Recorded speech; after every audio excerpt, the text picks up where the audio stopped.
Hello friends, कैसे हो? I hope आप सभी बहुत अच्छे होंगे। आज हम पढ़ेंगे origin of earth and our solar system. आज हम पृथ्वी की उत्पत्ति और सोलर सिस्टम यानी कि सौर मंडल की उत्पत्ति के बारे में पढ़ेंगे। ये कैसे आया, कैसे इसकी उत्पत्ति हुई, क्योंकि सोलर सिस्टम की उत्पत्ति हुई तो पृथ्वी की उत्पत्ति हुई। देखिए, आज हम पढ़ेंगे origin of earth and solar system. आज हम इसके बारे में पढ़ेंगे। पृथ्वी की उत्पत्ति या सौर मंडल के विकास के लिए बहुत सारे ज्योग्राफर्स आए, जिन्होंने बहुत सारी अपनी अपनी थ्योरीज दी, अपनी अपनी परिकल्पनाएं दी, उनके बारे में बताया। बहुत पहले से, 16वीं सदी से, 17वीं सदी से, तो सभी आए, सभी ने अपनी अपनी परिकल्पनाएं दी। उन्होंने बताया कि नहीं नहीं, पृथ्वी की उत्पत्ति ऐसे हुई है, पृथ्वी की उत्पत्ति एक पिंड से हुई है या एक सेलेस्टियल बॉडी से हुई। किसी ने बताया नहीं, पृथ्वी की उत्पत्ति दो सेलेस्टियल बॉडी से हुई। किसी ने बताया सोलर सिस्टम की उत्पत्ति ऐसे हुई, दो स्टार्स के मिलने से। किसी ने बताया नहीं, एक स्टार्स के उससे हुई है, एक स्टार के रोटेशन से हुई है। किसी ने ये बताया, किसी ने कुछ बताया। लेकिन कुछ परिकल्पनाएं, कुछ हाइपोथेसिस ऐसी थी जिनको एक्सेप्ट किया गया उस टाइम पे। लेकिन जैसे जैसे टाइम आगे बढ़ा तो वे पिछली परिकल्पनाएं रिजेक्ट करते गए, नई परिकल्पनाएं आती गई, नई हाइपोथेसिस आती गई, पुरानी हाइपोथेसिस को रिजेक्ट करते गए। लेकिन पुरानी हाइपोथेसिस भी अपना एक बेस रखती है नई हाइपोथेसिस के लिए, क्योंकि जब कोई पुरानी हाइपोथेसिस आती है, उसने बताया कि नहीं, पृथ्वी की या सोलर सिस्टम की उत्पत्ति ऐसे हुई है, तो नई हाइपोथेसिस जो आती है उसमें कमियां निकालने के बाद उन्हें करेक्ट करती है और फिर नई हाइपोथेसिस बनती है। इस तरह हमारी पृथ्वी की उत्पत्ति और सौरमंडल के विकास के लिए कुछ हाइपोथेसिस है जिन्हें दो पार्ट्स में डिवाइड किया गया है। देखिए, इन्हें दो पार्ट्स में डिवाइड किया गया है। अगर हम फर्स्ट की बात करें तो यह है मोनिस्टिक हाइपोथेसिस, और सेकंड की बात करें तो यह है ड्यूअलिस्टिक हाइपोथेसिस। ड्यूअलिस्टिक हाइपोथेसिस, मोनिस्टिक हाइपोथेसिस, इसका मतलब क्या है? मोनिस्टिक मतलब मोनो, मतलब सिंगल। ये इन हाइपोथेसिस के जो ज्योग्राफर्स थे, जिन्होंने हाइपोथेसिस दी, उन्होंने सिर्फ एक सिंगल पार्ट को माना है, सिर्फ एक सिंगल बॉडी का यूज किया है कि इससे हमारे सौरमंडल और पृथ्वी की उत्पत्ति हुई है। उन्होंने सिर्फ सिंगल हैवी बॉडी को माना है, सिंगल हैवी बॉडी को बेस मानकर इन्होंने ये हाइपोथेसिस दी। ठीक है।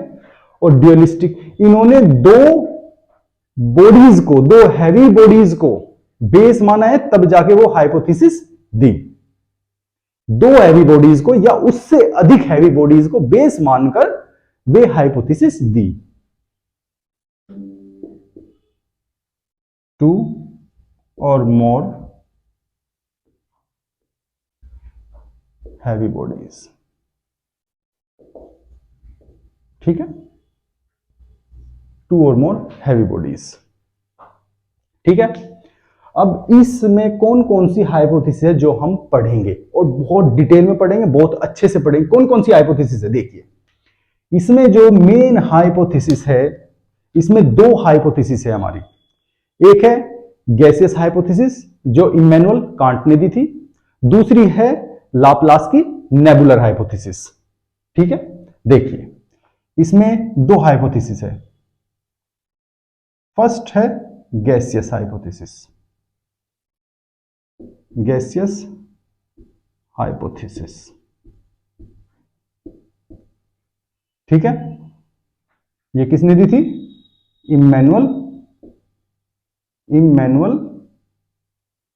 कांट ने, जो कि एक जर्मन फिलोसोफर है, उन्होंने दी थी। कब दी थी ये? कब दी थी? 1755 में। ये दी थी 1755 में। ठीक है।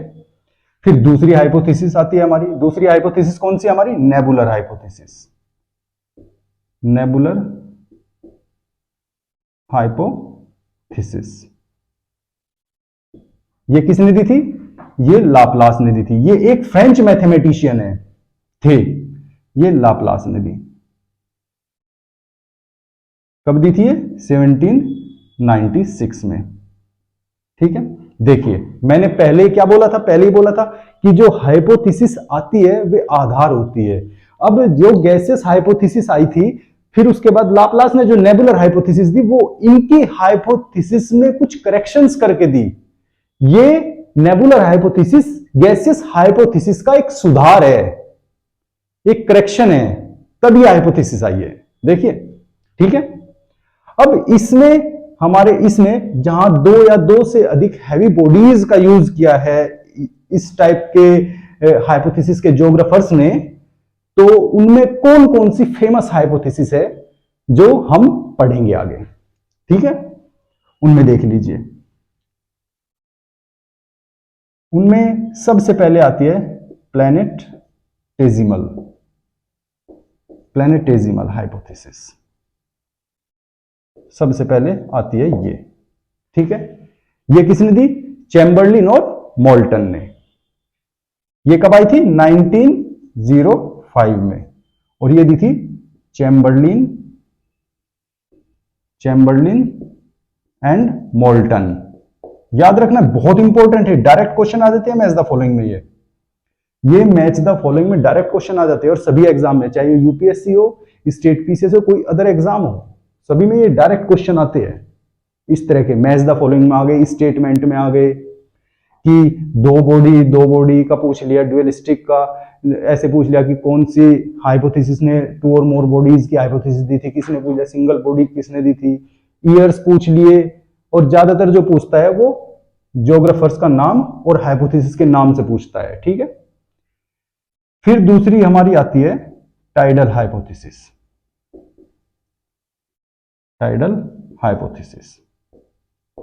कौन सी होती है दूसरी हमारी? Tidal hypothesis. ये कब आई थी हमारी? ये 1919 से लेके 1919 से लेके 1929 तक। इस बीच में इसमें कुछ सुधार हुए, कुछ करेक्शंस हुए, तो इसलिए इसे इतना लंबा टाइम लग गया। ठीक है। और ये दी किसने थी? ये बहुत फेमस है, जीन्स एंड जेफरी। ये जीन्स एंड जेफरी ने दी थी।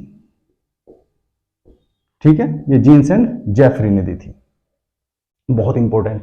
नेक्स्ट आती है हमारी बाइनरी स्टार हाइपोथेसिस, जो बहुत इंपॉर्टेंट है। बाइनरी स्टार हाइपोथेसिस, ये बहुत इंपॉर्टेंट है। बाइनरी स्टार हाइपोथेसिस बहुत इंपॉर्टेंट हाइपोथेसिस है। हम इन सभी हाइपोथेसिस को डिटेल में पढ़ेंगे। ठीक है ना। ये कब आई थी? 1937 में। और दी किसने थी? कौन थे? नेम कौन? प्रोपाउंडर कौन थे जिनका नाम था? H.N. रसल। ठीक है। यहां पे थोड़ा स्पेस कम रह गया, हम जो इनके तीन बचे हुए वे इधर लिख देते हैं। ठीक है,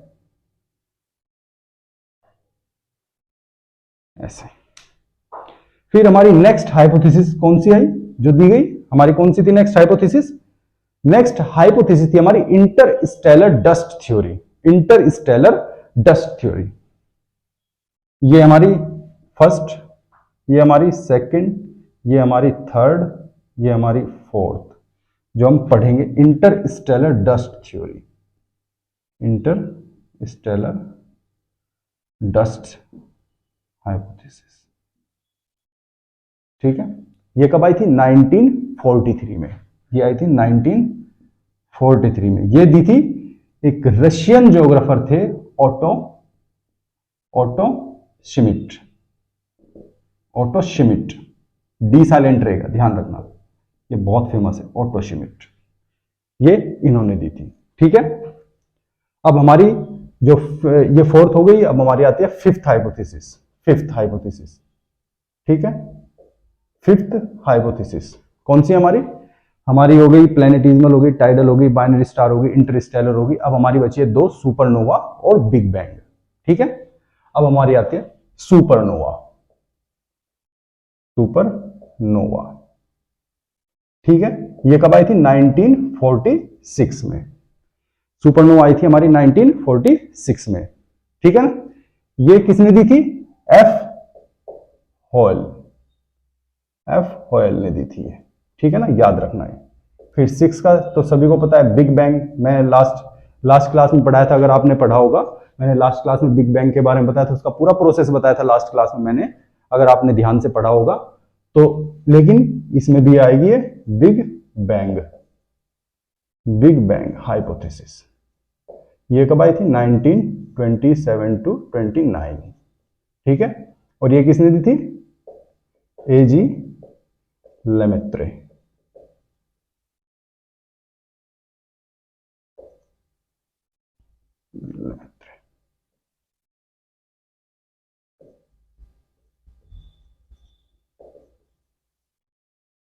ठीक है ना, ये देखिए एजी लेमेत्रे ने। और फिर इसे थोड़ा सा जो इसमें वर्क किया था वो क्या था? Edwin Hubble. एडविन हबल ने। आप एक काम कीजिए, इसका स्क्रीनशॉट ले लीजिए एक बार, इसका पूरे का स्क्रीनशॉट ले लीजिए एक बार, ठीक है। आप इसका स्क्रीनशॉट ले लीजिए या फिर इसे जल्दी जल्दी मेरे साथ साथ उतार लीजिए, पर मैं ये कहूंगा आपको फिर भी कि आप इसका स्क्रीनशॉट ही लेना, ठीक है ना, ठीक है।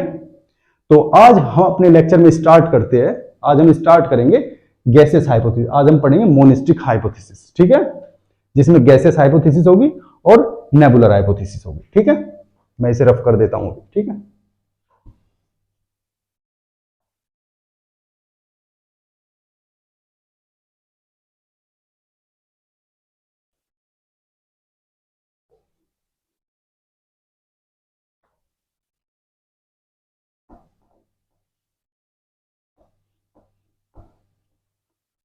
हम पढ़ेंगे अब gaseous hypothesis of Immanuel Kant, ठीक है।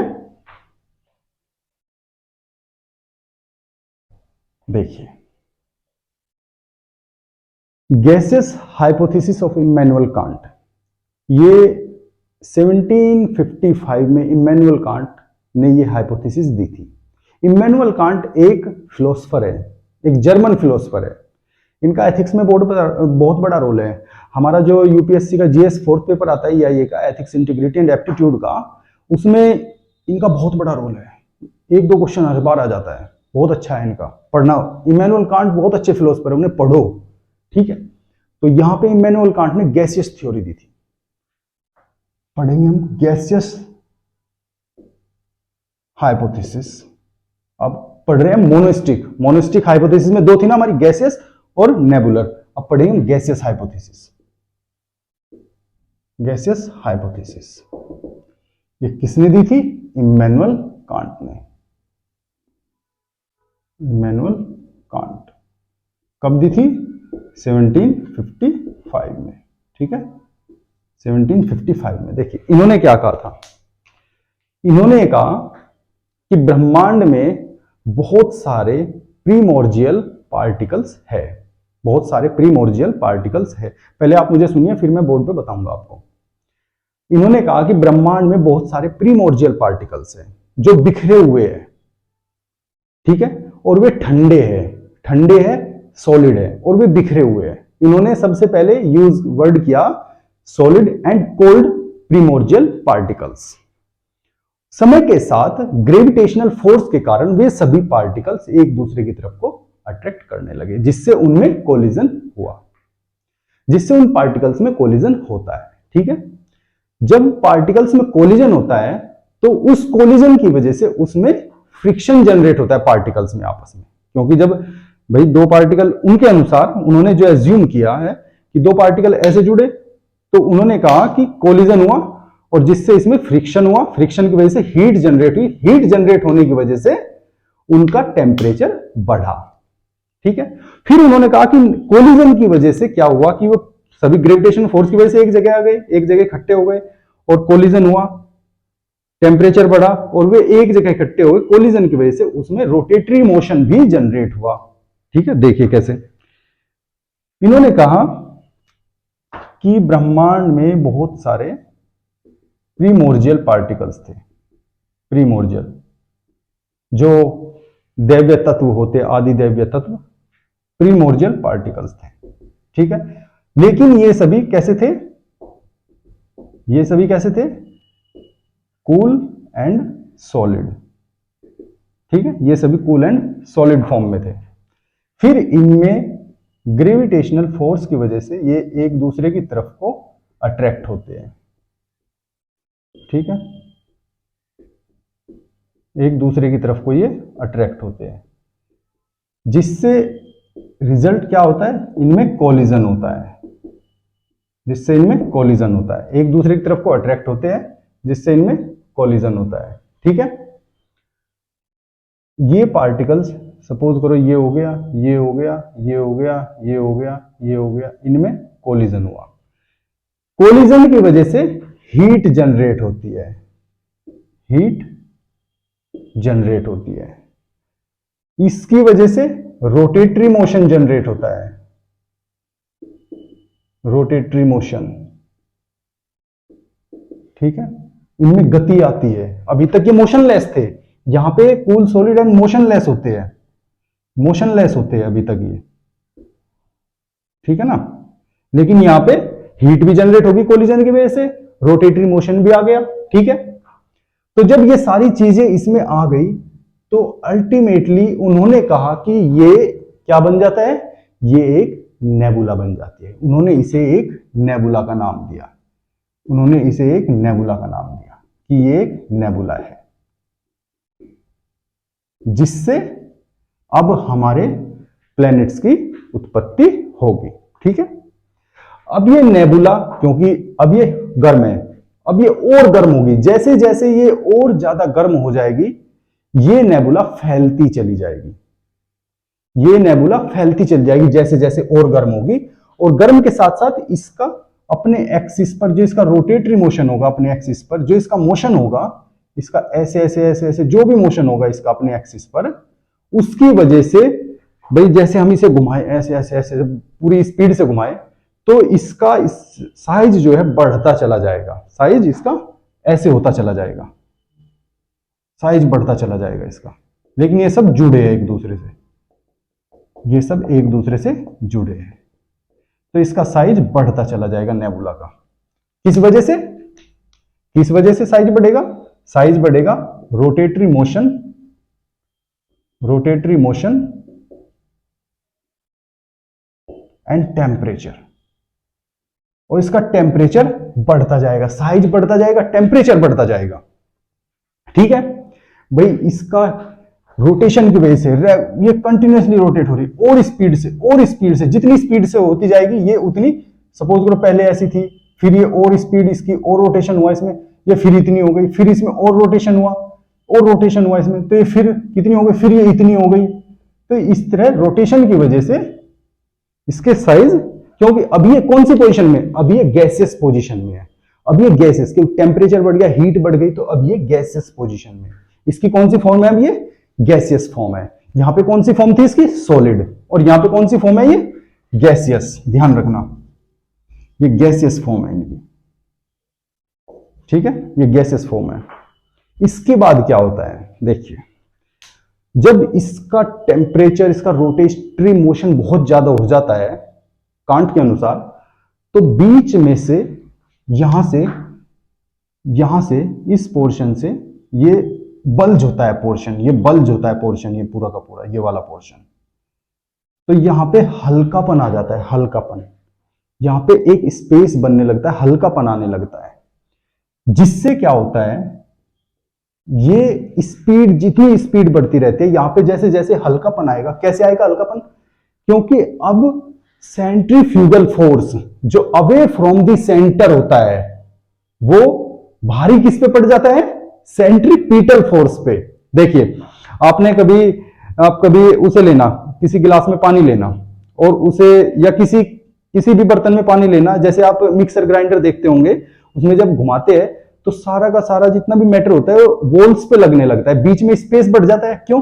बीच भाई जैसे ऐसे रोटेट करेंगे तो बीच में स्पेस बन जाता है एक, और सारा मैटर वॉल्स पे आ जाता है। क्यों आ जाता है? क्योंकि सेंट्रीफ्यूगल फोर्स की वजह से। वहां पे सेंट्रीफ्यूगल फोर्स एक्सीड करता है किसे? सेंट्रीपिटल फोर्स को। देखो यहां पे जब ये रोटेट करने लगा, जब ये रोटेट करने लगा, जब ये रोटेट करने, जैसे रोटेटरी मोशन होता है, रोटेटरी मोशन ऐसे होता है, रोटेटरी मोशन, ठीक है। तो यहां पे सेंट्रीफ्यूगल फोर्स की वजह से, सेंट्रीफ्यूगल फोर्स की वजह से मैटर सारा बाहर की तरफ जाने लगता है, मैटर सारा बाहर की तरफ जाने लगता है, क्योंकि यहां पे सेंट्रीफ्यूगल फोर्स जब एक्सीड कर जाता है सेंट्रीपिटल फोर्स को, ठीक है ना। सपोज करो, देखो ये सेंट्रीफ्यूगल फोर्स क्या होता है, देखो मैं समझता हूं कि आप लोगों को सेंट्रीफ्यूगल फोर्स और सेंट्रीपिटल फोर्स के बारे में पता होगा। सेंट्रीफ्यूगल फोर्स होता है जो अवे फ्रॉम दी सेंटर होता है, और सेंट्रीपिटल फोर्स कौन सा होता है? जो टुवर्ड्स दी सेंटर होता है। अब देखो ये सेंट्रीफ्यूगल फोर्स है, सेंट्रीफ्यूगल, और ये सेंट्रीपिटल फोर्स है, लेकिन रोटेटरी मोशन इतना ज्यादा है, इतना ज्यादा रोटेटरी मोशन है कि सेंट्रीफ्यूगल फोर्स ज्यादा हो गया। अब इसका रिजल्ट क्या होता है? अब इसका रिजल्ट ये होता है कि इससे, इस मोशन की वजह से 9 रिंग्स सेपरेट हो जाती है नेबुला से, according to Immanuel Kant. 9 rings. अब कांट ये कहते हैं कि इस नेबुला से, ये जो नेबुला है इससे 9 रिंग सेपरेट हो जाती है। देखिए, ठीक है। लेकिन ये जो 9 रिंग है ये भी गैसेस स्टेट में, अभी भी ये अभी भी गैसेस स्टेट में है। ये कौन कहता है? कांट। अब कांट कह रहे हैं कि 9 रिंग सेपरेट हो गई, ये सब 1 2 3 4 5 7 8 9, ठीक है। लेकिन अभी भी ये गैसेस स्टेट में है, और ये इसके चारों ओर, इसके चारों इलिप्टिकल पाथ में रिवॉल्व करती है। और उन्होंने कहा कि जो नेबुला का रेजिडुअल पार्ट है, ये जो नेबुला का रेजिडुअल पार्ट है, ये वाला, इसे उन्होंने बताया कि ये सन होता है हमारा, और ये 9 रिंग्स हमारी फ्यूचर प्लैनेट्स होती है, फ्यूचर प्लैनेट्स होती है ये हमारी 9 रिंग्स, ठीक है। उन्होंने, इमैनुअल कांट ने बताया। और बाद में समय के साथ ये भी मोशन करती रहती है, धीरे धीरे टेम्परेचर डाउन होता है, कूल हो जाता है, जिससे हमारे फ्यूचर प्लैनेट्स का निर्माण होता है। ये कांट ने बताया। अब कांट ने बता तो ये सब कुछ दिया, बना भी दिया उन्होंने 9 ग्रह। उस टाइम पे 9 ग्रह थे हमारे, अब 8 है, आपको पता है, ठीक है, कि प्लूटो अब हमारा कोई प्लैनेट नहीं रहा, तो कांट ने बता दिए। लेकिन जब बाद में इसका, भाई इवैल्यूएशन तो करेंगे, सभी करेंगे, तो क्या आया इवैल्यूएशन में? निकल के क्या आता है देखिए, इसे या तो आप इसका स्क्रीनशॉट ले लीजिए या मैं इसे रफ कर रहा हूं, ठीक है।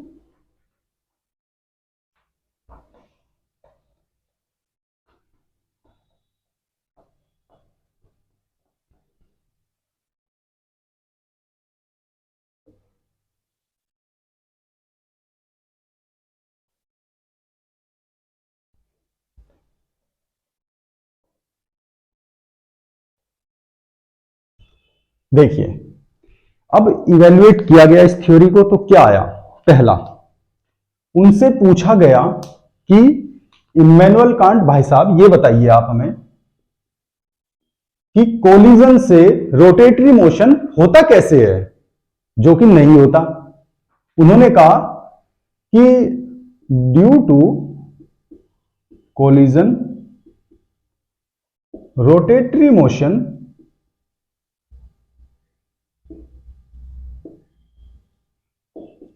अकर्स। उन्होंने ये बोला, पहली तो कमियां इसमें निकाली गई कि ऐसा कैसे हो सकता है रोटेटरी मोशन की वजह से, ठीक है।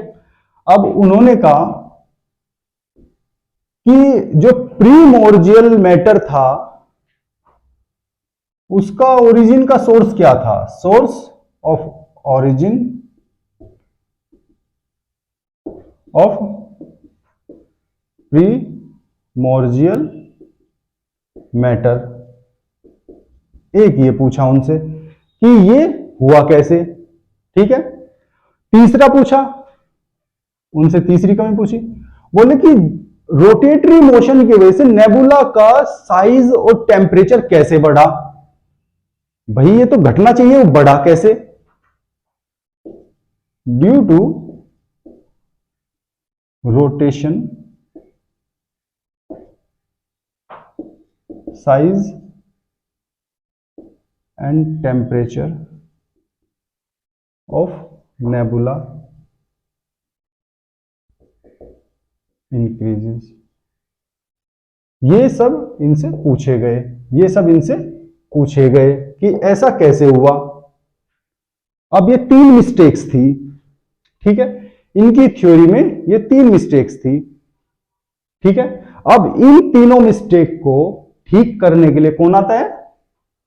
लाप्लास आते हैं, ठीक है। ये तीनों मिस्टेक है, इन्हें आप या तो स्क्रीनशॉट ले लीजिए, बहुत इंपॉर्टेंट है ये प्री में भी आता है, मेंस में भी आता है, ये हर एग्जाम में क्वेश्चन आते हैं इससे। इसे आप या तो स्क्रीनशॉट ले लीजिए, मैं इसे रफ कर रहा हूं, ठीक है।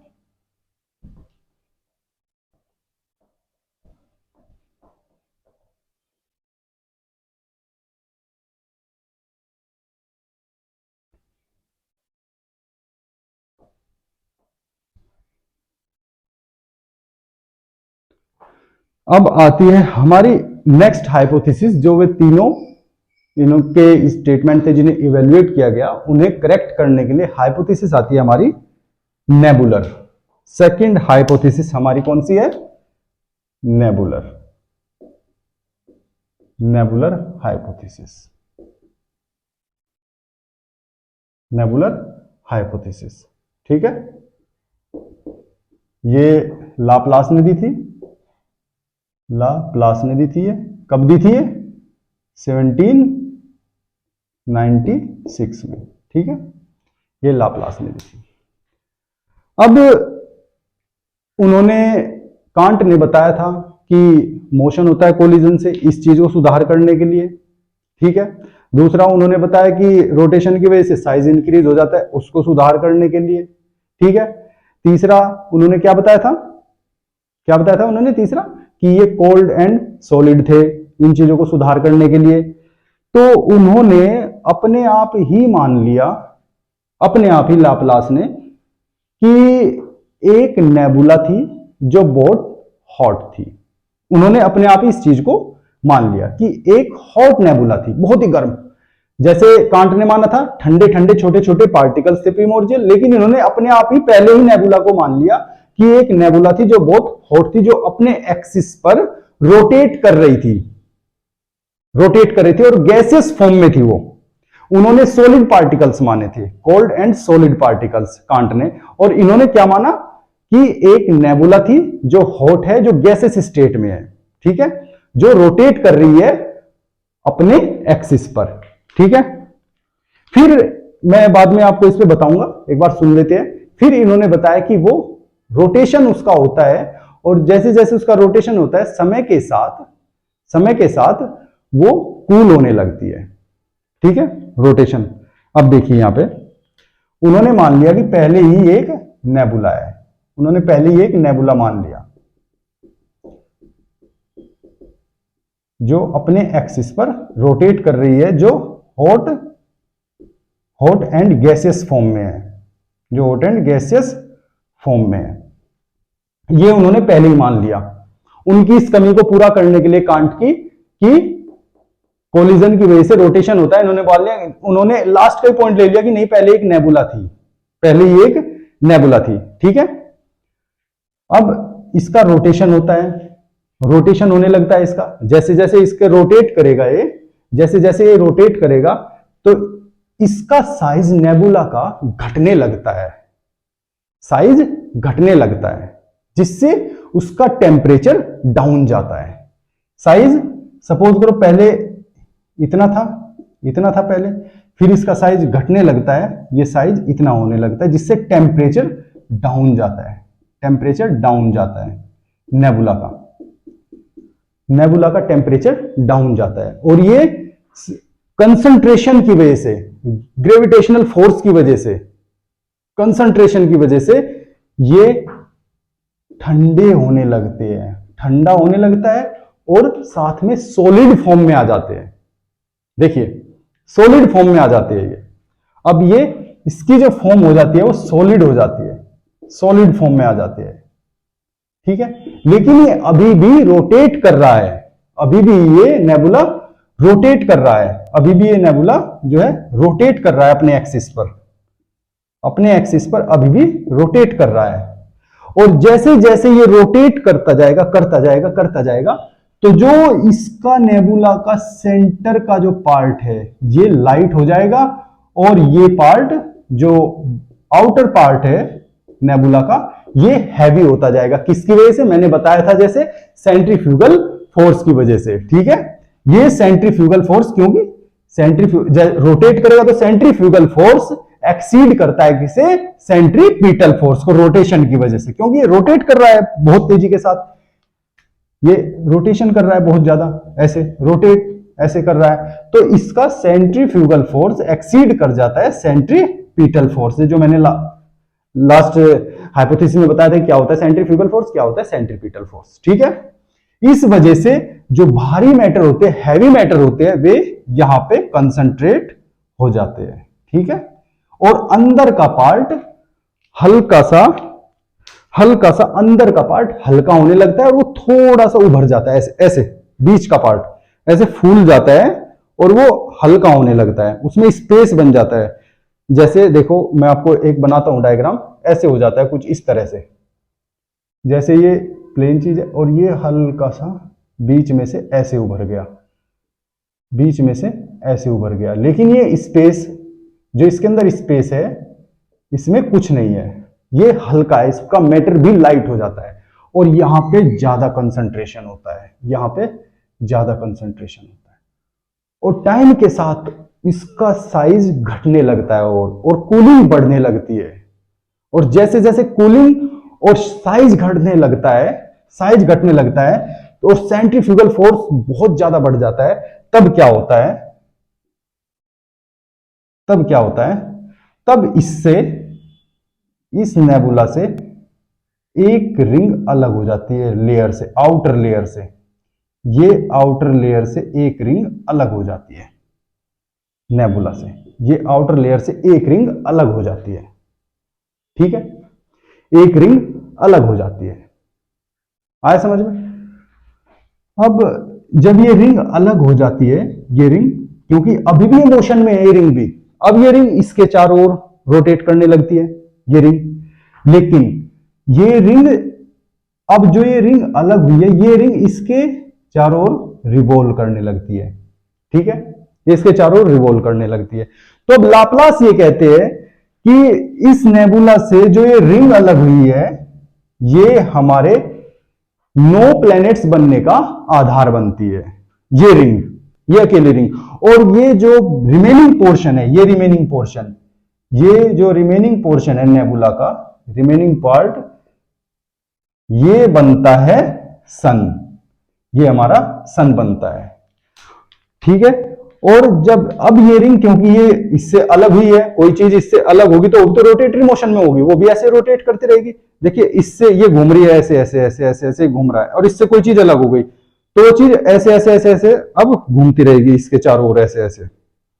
आपने देखा होगा कि हमारे सोलर सिस्टम में सन के चारों ओर सभी जो 8 प्लेनेट हमारे वे रिवॉल्व करते हैं, कोई कितने टाइम में करता है, कोई ज्यादा टाइम में, कोई कम टाइम में, सभी करते हैं। तो इन्होंने उन 9 के 9 प्लैनेट्स को एक रिंग बता दिया, बोली कि ऐसे ऐसे रिवॉल्व करते हैं। अब आगे क्या होता है कि इस एक रिंग से, लाप्लास कहते हैं कि इस एक रिंग से 9 के 9 प्लैनेट्स अलग होते हैं सेम प्रोसेस से, इस एक रिंग से 9 के 9 प्लैनेट अलग होते हैं, फिर इससे, फिर ऐसे, इससे एक, ऐसे ऐसे अलग होने लगते हैं, ठीक है।